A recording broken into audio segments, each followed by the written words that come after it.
Good evening, everyone.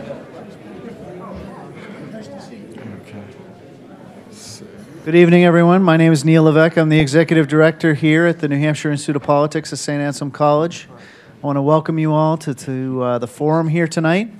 We do many events here. This is New Hampshire's home for politics, so I invite you to come and get on our website and get our newsletter and find out what's happening. You can come see us many times a week.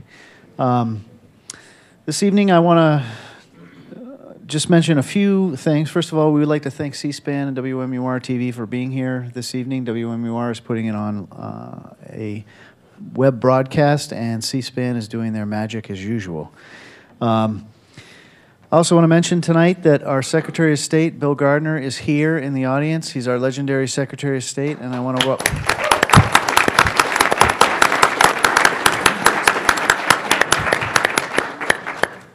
Bill is a mentor to many people, including me. Also want to mention the fact that our State Librarian, Michael York, is here, our Commissioner of Cultural Affairs, Van McLeod, David Scanlon, the Assistant Secretary of State, also here. Tonight we have a few distinguished people on our panel. We have Jim Splain, who is keeping time. He is a 30-year state representative and former state senator. He's a longtime supporter of the New Hampshire primary.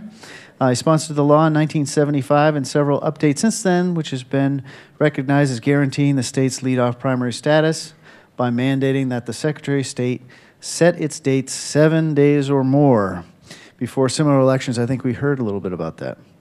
Beth Lamman Hall is a reporter and columnist for the Union Leader, and Ambassador Terry Shoemaker is an attorney here in Manchester and a longtime advocate of the New Hampshire primary and serves on the board here at the New Hampshire Institute of Politics and Political Library. Patrick Griffin, who I'm going to be turning over the microphone to here. You might have seen Pat last week in a little bit of a debate that we had.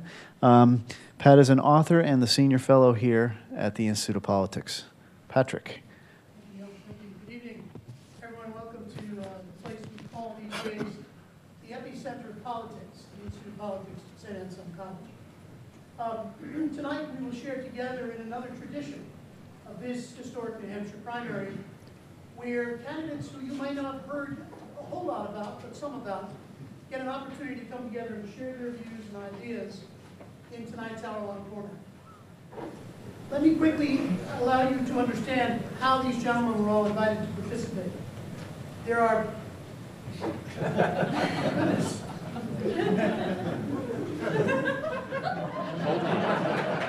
Going to the Southwest. There are actually, how's that, better? There are actually 44 candidates on the ballot for president here in New Hampshire, 30 Republicans and 14 Democrats. Invitations for tonight's event were extended for all candidates on the ballot in New Hampshire seeking their party's nomination for the office of president who have not been part of any other national debate. So that's how these folks are here tonight. We're going to begin tonight with our Republican candidates, and then when we finish here, the Democrats will join us to share their thoughts. A couple of quick rules about this evening. We're going to ask our candidates to begin tonight with a 2-minute opening. We will do that in alphabetical order, starting at the far end of the table, going from my right to left, your left to right.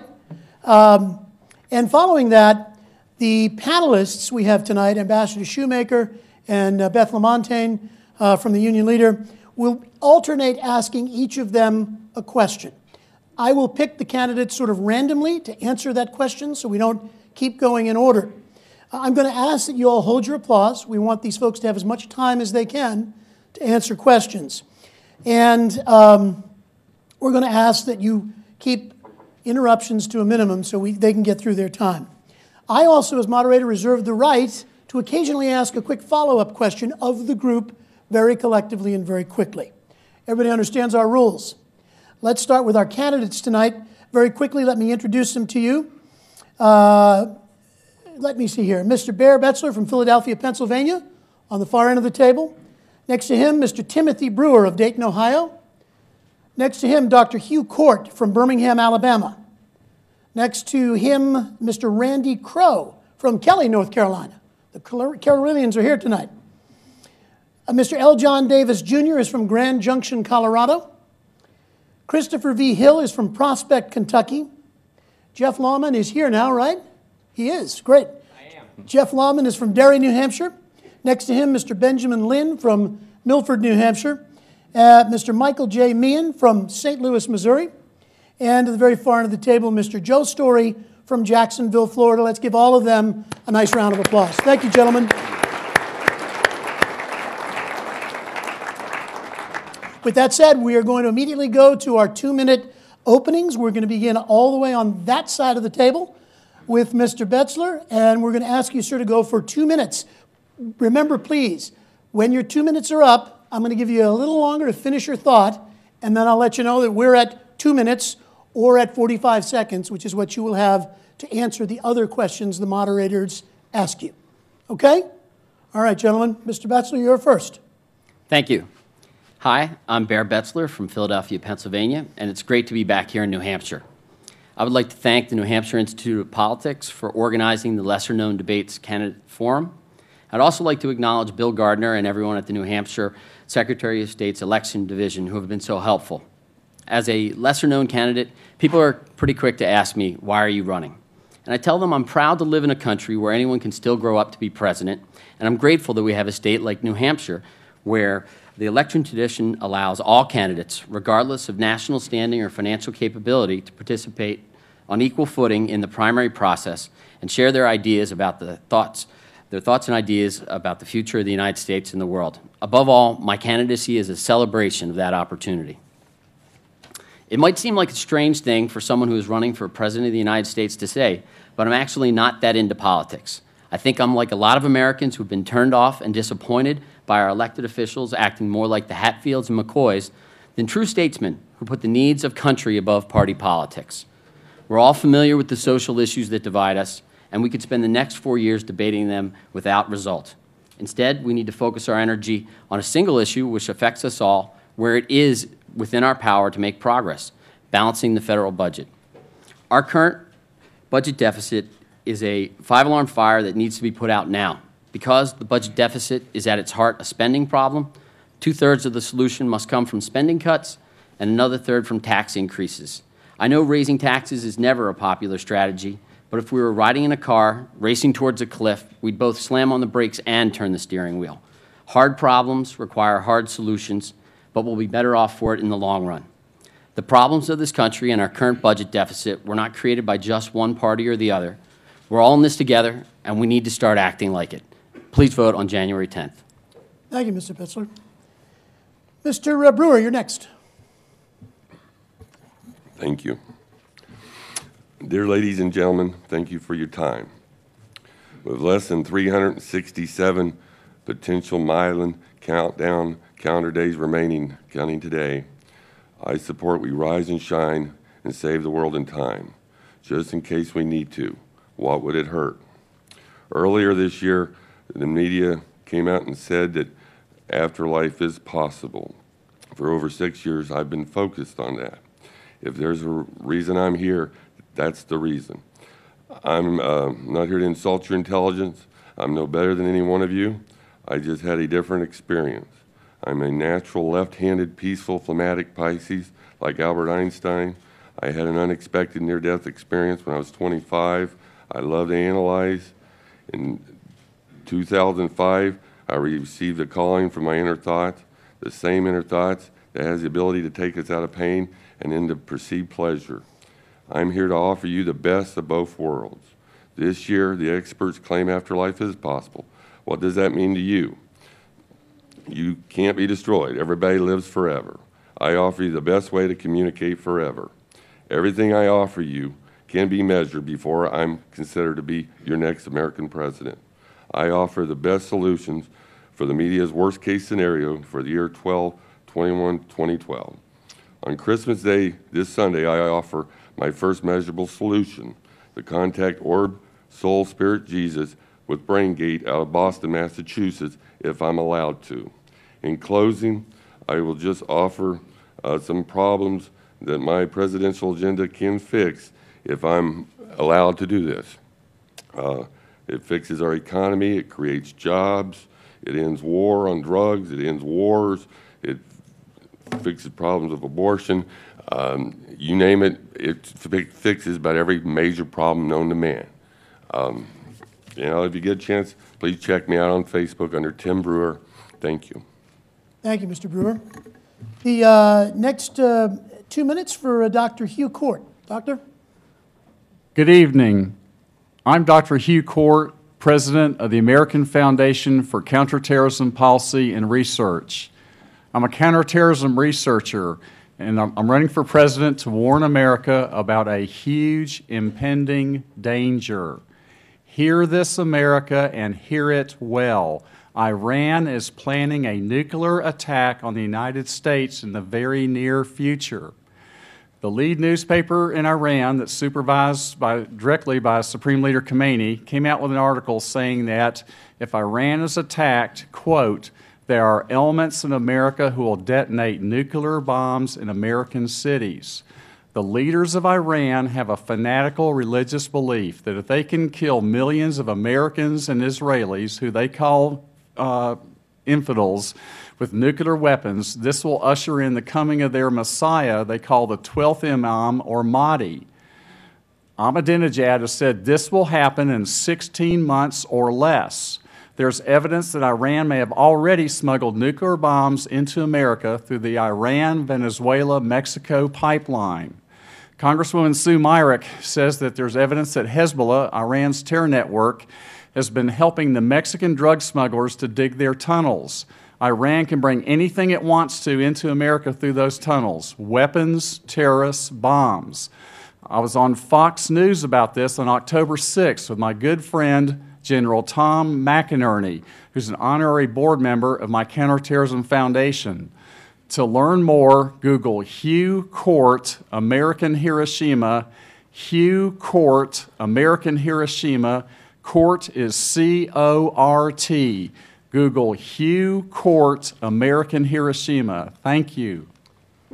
Thank you, Doctor. We're going to move to Randy Crow next. Mr. Crow. Thank you. My name is Randy Crow. I was born in Houston, Texas in 1946. In 1967, I started working in the retail gasoline business, supervising a chain of gasoline service stations.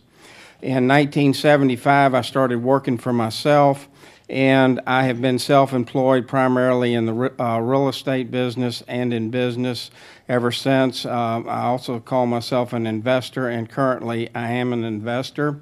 In 1984, I moved my family to Wilmington, North Carolina. In 1997, I put online my website, randycrow.com, and I ran in my first political race. And since then, I have paid the filing fee and run in 18 political races, no successes. Possibly if I win in New Hampshire and or Louisiana this year, that will be an exception. I have posted over 600 articles on my website, and I was getting around 100,000 hits a month when I brought it down in earlier this year. September 11, I determined that in real time that the planes were flown by remote control and bombs were put in the buildings to bring them down, and posted the same a couple of days later. I believe that there are four major things that I see that really need to be changed in this country if we're going to stay a country like we think we are. The first thing we've got to do is, if you get money from the government, you can't contribute to a political candidate. This is bribery. I see that I'm not going to be able to tell you all my words of wisdom that we need to work on, but maybe there'll be some questions that will come down the line that will let me explain some of the other bad things that I think might be coming down the line in this country. Thank you, Mr. Crow. Mr. John Davis, you are next, sir.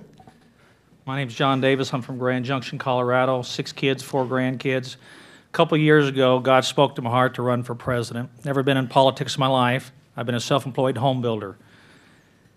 I wanted to do something that nobody's ever done before, so I decided to go to every county in America and talk to as many people as I could and earn the right to be a candidate. So far, we've been to 1,712 counties. 2 things people are telling me out here is they do not want a career politician in the White House no more. They're tired of the politics and all the corruption. And they want somebody with business experience. My platform, which I like to call my foundation or my roots, I'm pro-God, family, and country, pro-military, Second Amendment, pro-life, balanced budget, pro-doing the right thing for the right reasons for Americans. We've taken care of every other country around the world. It's time to start taking care of America. We need to get back to honoring the Constitution. We need to put God back in the heart of this country. We can't have God's blessing when we kill 1 million babies a year and take prayer out of schools. We need to control the borders. We need to be energy self-sufficient. We need to reduce the size of government and put the control back down with the state and the communities. We need to reduce the mountain of regulation that's on small businesses. We need to get rid of the IRS and go to a fair tax. It's got to be we the people that take this country back, not the politicians. I'm John Davis, and I'm running for President of the United States. And for more information, go to johndavisforpresident.org. Thank you. Thank you very much, Mr. Davis. Mr. Christopher Hill, next, 2 minutes. Thank you very much for being here tonight. I can't tell you what an honor it is to be back home in New Hampshire and speaking to the people of New Hampshire. For a lot of you who don't know me, I grew up here in New Hampshire for the past 30 years. I worked in Ronald Reagan's campaign in 1980 when I was just 16 years old. I served in the United States Air Force flying F-15s 20 years ago. I'm a veteran from Desert Storm. I came home to New Hampshire, raised my family back here, and during that time I worked in other political campaigns and we saw the same cycle. Politicians come through this state and they say one thing and go to Washington, D.C. and do something totally different. So I've been up here campaigning as a candidate for President of the United States since August, and over the past 4 months I've had an opportunity to meet with so many people just like us out there. People in the middle class that are watching it disappear. Homeless people that need our help. And I've met people who've told me how the system's working, and honestly, it's failing. As veterans around the world, we've protected this country. All we ever asked of politicians who go to Washington, D.C. is that they pass on a stronger and better America for our children and grandchildren. And those politicians have failed. That's why you see a table of people like us up here trying to make a difference. We're called the lesser-known candidates. Well, tonight we stand for the lesser-known Americans, the people who have lost their voice, the people who have lost the hope out there, and they won't even vote. I can't even tell you what it's like when I'm out there campaigning and I have somebody tell me they don't vote. And I say, you know, I gave 7 years of service so that you could vote. I left 2 friends in the desert 20 years ago, didn't come home so you could vote. So I hope you'll reconsider. Folks, there are a lot of things to talk about tonight. My website is hill2012.com. There's going to be a lot of information there. Please take a few minutes and take a look at it. And there's a lot of things to cover tonight. I hope that we have a chance to talk about them. Thank you very much. Thank you, Mr. Hill. Mr. Jeff Lamman. Let me begin by thanking Saint Anselm College, the New Hampshire Institute of Politics, and the state of New Hampshire for actively preserving democracy. When our founders drafted Article 2 of the Constitution, they rightfully excluded any wealth requirement. I am Jeff Lamman, a New Hampshire resident and fellow Granite Stater. It's an easy name to remember and surprisingly fitting for a presidential candidate. I represent a traditional Republican platform in agreement with New Hampshire values: fiscally conservative, socially moderate, environmentally progressive. To better discover my background, qualifications, and platform, I encourage you to visit my website at jefflamman.com, where I've outlined a clear path toward national prosperity. Contrary to what the top-tier candidates pander to in New Hampshire, no one in my neighborhood spends his or her day reciting the Live Free or Die motto. Rather, we live it. We believe in liberty, independence, personal responsibility, and self-reliance. Yet, we never forget that the role of the capable is to assist the needy. When a 10-day power outage threatens the comfort, health, and safety of a neighbor, we immediately respond. There is no choice. It's a matter of duty and human decency. But 2012 is a year of choices. Rather than spend each day complaining about government failure, excessive campaign financial influence, and concentrated political authority within the elite few, I chose to formulate national solutions, launch a $0 grassroots campaign, and run for our nation's highest office as a complete unknown. On January 10th, the New Hampshire voters will also have a choice. We can choose to elect the most qualified candidate that understands New Hampshire values and represents America's working families. Or we can elect big money, establishment-supported brand names. If we choose the latter, we can all return in 4 years and discuss why nothing improved. It's as simple as that. Again, jefflamman.com. Thank you very much. Thank you, Mr. Lamman. Mr. Benjamin Lynn. Hello, I'm Benjamin Lynn. I'm originally from Arcadia, California. I was born on November 14th, 1973, which makes me the youngest candidate of the fine gentlemen up here. I want to thank Saint Anselm College for inviting us so you guys get the opportunity to see what the lesser-known presidential candidates are all about. The reason why I'm running is because America is in a big mess right now. We have a president that said he was going to end the wars within the first 1 to 2 years of his administration. Coming on 3 to 4 years later, he has not ended the wars. If he would have, we could have used those resources for our economy here to rebuild America, and we would be recovering by this time. Instead of that, this economy has gone from bad to worse under this president. I am pro-life. I am pro-family. I believe and support a traditional marriage of one man and one woman. The liberals are trying to say that 2 men or 2 women recognized as legally married is normal. To me, that is not normal.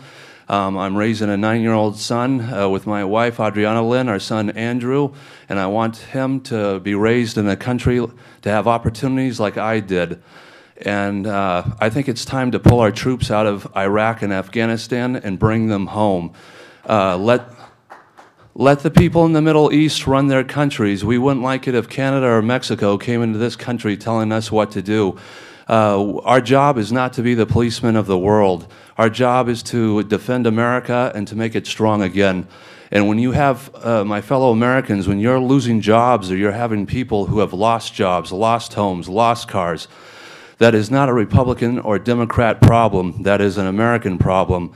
From George Washington to George W. Bush, we have an $8 trillion debt. Under President Obama, he's going to double that in 4 years to $16 trillion debt.